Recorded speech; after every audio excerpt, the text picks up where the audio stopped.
Shabbat Shalom, everybody. Good Shabbos, good Shabbos, good Shabbos. The Shabbat of beginnings. There's an argument in the Talmud, well, there are many arguments in the Talmud, but there is an argument in the Talmud between Rabbi Akiva and Ben Azai as to what the most important verse in the Torah might be. What do you think? What's the most important verse in the Torah? Isn't that an interesting exercise? What is the most important verse in the Torah? Anyone got any suggestions?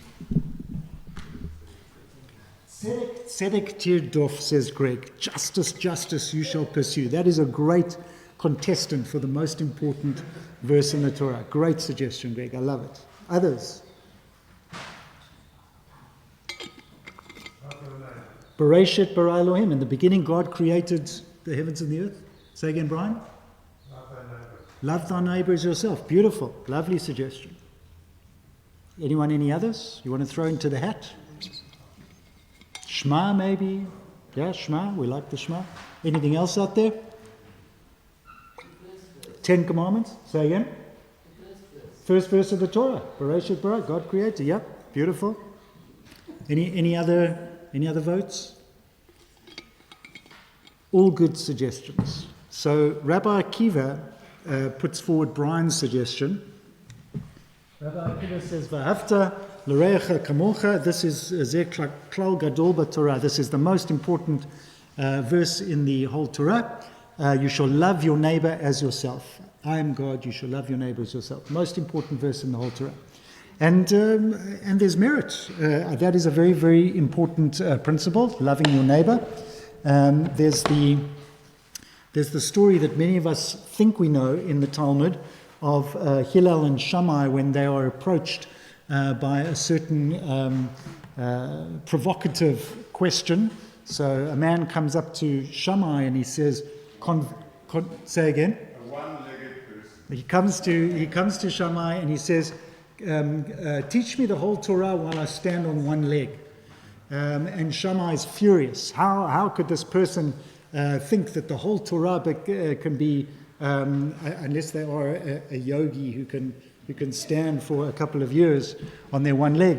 How can they come with such a disgusting suggestion? And he chases him away with a builder's tool.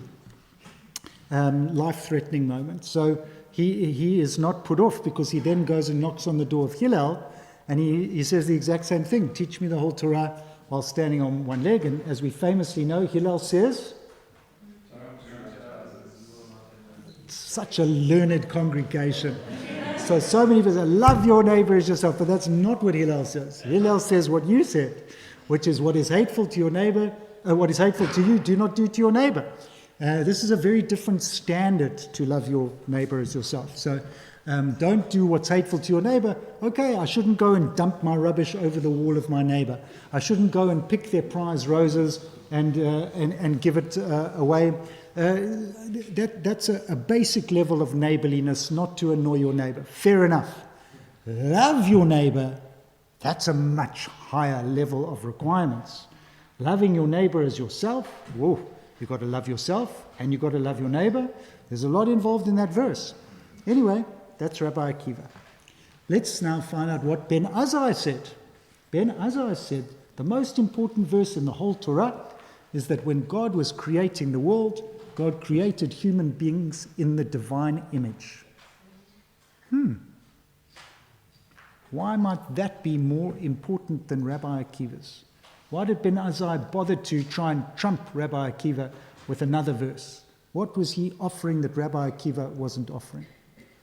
Well, there are many interpretations, but let's say that the awareness that we are made in the divine image, if we walked around with the fact that I'm a photocopy of the divine, that's a big responsibility to be walking around with.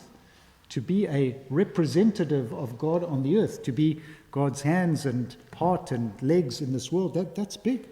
And further, if Gabby is made in the divine image, and so is everybody, that's a huge responsibility. If I'm meeting people every day who are also divine images, and I'm interacting with them, they are very important. I am very important. We're all very important. Each person is divine, has divinity within them, represents God. What a different way we might respond to people.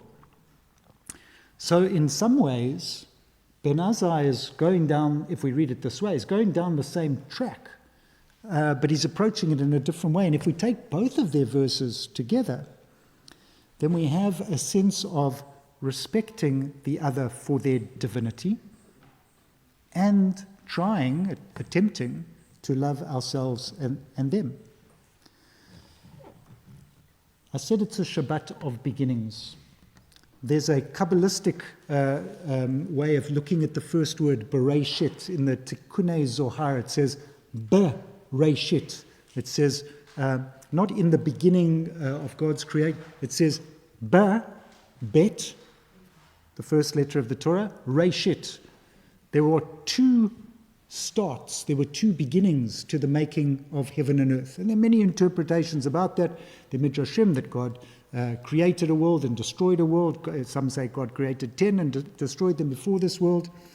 But what might it mean that there were two beginnings to the world? And what might it mean that we who are created, humanity, the earthling, Adam, Ha-Adam, in the divine image, at the moment of creation, if we are at this point right now coming out of the Yom Tovim, we're so clean and pure and holy. We've been doing all of this work over Rosh Hashanah and Yom Kippur and asking and apologizing and getting all of that stuff sorted out. And then we've sat in our sukkah and we've waved our lulav and our etrog and we've danced at Simchas Torah. And now, boom, here's the first Shabbos. Woo, we are ready to conquer the world. B'reishit. There are two creations. On the one hand, there's me ready to do, and on the other hand, there's, oh yeah, but there's still that person that I haven't spoken to. There's still that foribble that I didn't sort out. There's still that stuff that before Rosh Hashanah I said, yeah, that can wait till after the Yom Tovim. And that's sitting now at the top of the to-do list. So there are two beginnings. Which beginning are we beginning? Which year are we starting on the Shabbat of beginnings? Globally, we have the opportunity to reset, please God, the Middle East. I don't know. I'm not an international leader. I don't know what's going on behind closed doors. But we can daven for what we would like to see. We would like to see another beginning. We'd like to see leadership that takes into account the people that they lead, that are trying to look for the goodness of all and the prosperity of all, that are trying to find solutions that are not about their egos or about their jobs, but that are about the good of everybody. I'd like to see that beginning. So on this Shabbat of B'reishit, let's take the opportunity to think about how we want to begin 5786, how we want to make our way beyond the Shabbat. If everybody, starting with us, would be able to see the divine in the other, not just the problem, but the divine. If we should ask ourselves, what would it mean to love your neighbor? What would it mean to love yourself? What a beginning that would be. And if that could ripple out, what a powerful impact that would make in this world. So on this Shabbat of B'reishit, let's choose a good beginning. Shabbat Shalom, everybody. Good Shabbos, good Shabbos, good Shabbos.